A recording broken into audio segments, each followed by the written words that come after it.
was the warranty for Benjamin's return. I will not narrate the story anymore. I presume you know the story already. They discovered that Joseph was alive, but they did not know that it was Joseph yet. And Joseph, who pretended to be questioning them, said, "Where is your father? Do you still have a brother?" And they said, "Yes, we have one more brother." Then Joseph said, "If you are not really spies, then you prove it to me. Bring your brother to me." And they said, "Oh, we cannot do that. We cannot do that. Our father will die of a heart attack." Oh, etc., etc., etc. And so they came to Judah and spoke to him. "You shall not see," this guy wants to see the youngest brother. Who was it who offered himself as a warranty that no harm will befall on Benjamin? It was Judah. More than all the other brothers, he said to his father, "I will be surety for him. From my hand you shall require him. If I do not bring him back to you and set him before you, then let me bear the blame forever." So Judah offered himself. And so heaven was looking at this incident. Okay, Judah had the capacity to give himself for another. So the angels and the Lord was taking note. He had his faults, but he had his redeemable traits. Redemptive story number 3. The amazing display of Judah's turnaround love for Benji Boy and his father Jacob. You know, they did not like Joseph and Benjamin because they are the sons of the wife that was loved. But in the incident in Genesis 44, where Joseph tricked them into a situation whereby, or set them up where Joseph said that he lost his cup and he had to look for it. It was found in the sack of Benjamin. And so Benjamin had to be arrested and detained. And it broke the hearts of the brothers. And finally, in the great debate as to what had to be done, Judah came forward again. This is the second time. First, he gave himself as a warranty to his father, and now he goes to Joseph and listens to his word. "Oh, my Lord, please let your servant speak a word in my Lord's hearing, and do not let your anger burn against your servant, for you are even like Pharaoh, or as powerful as Pharaoh. My Lord asked his servant, saying, have you a father or a brother?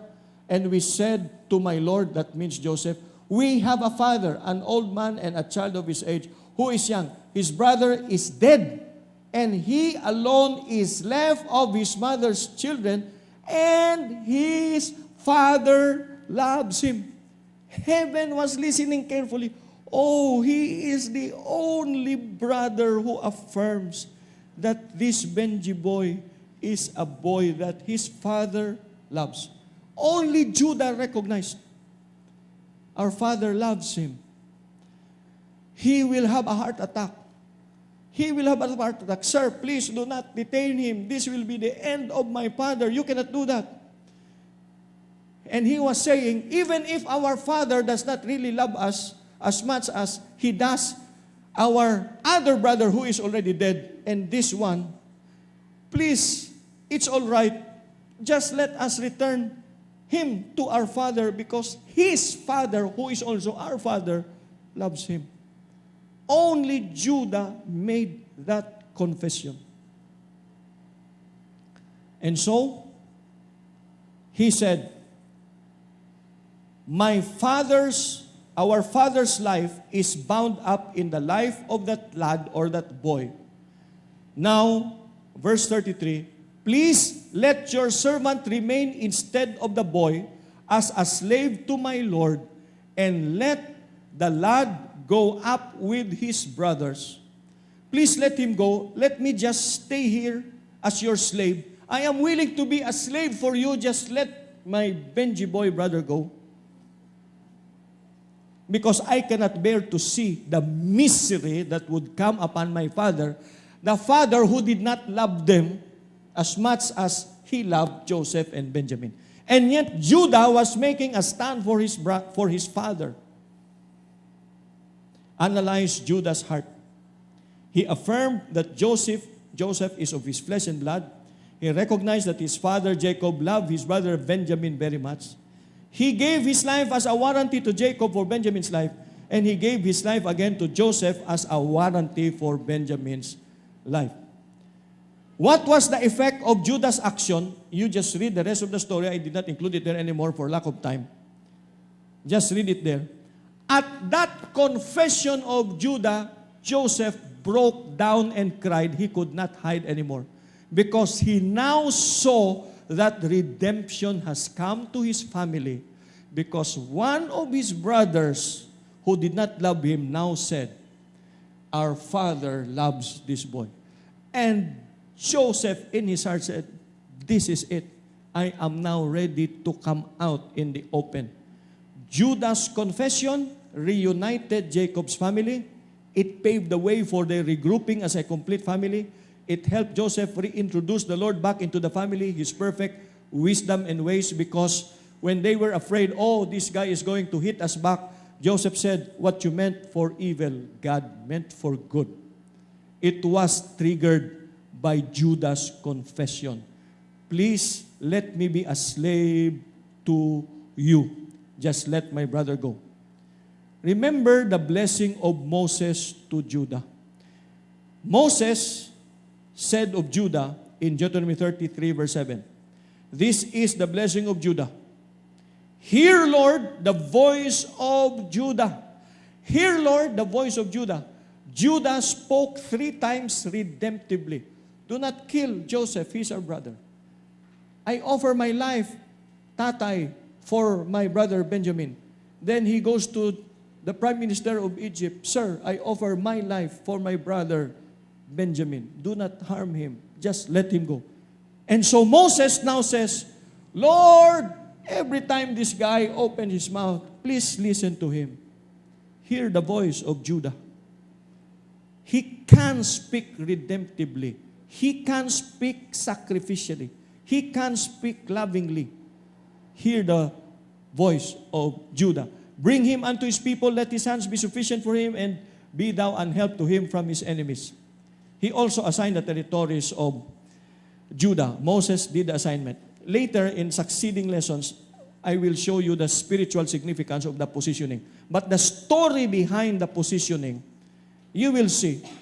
Judah's territory is this. This is Hebron, the first capital of Israel. This is Jerusalem, the final capital of Israel. The temple is built in Judah's territory. Calvary was in Judah's territory.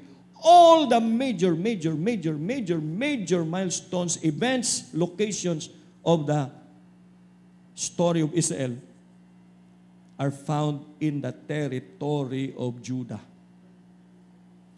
Even though Judah physically was second only to Manasseh in terms of land area, but politically, economically, militarily, and spiritually, Judah had it all in his territory.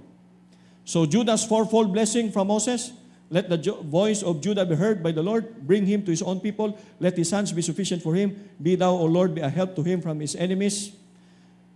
So what is meant by let the Lord hear Judah's voice? This is a blessing of open heaven, authority, leadership, favor, worship, anointing, intercession, because let the voice of Judah be heard.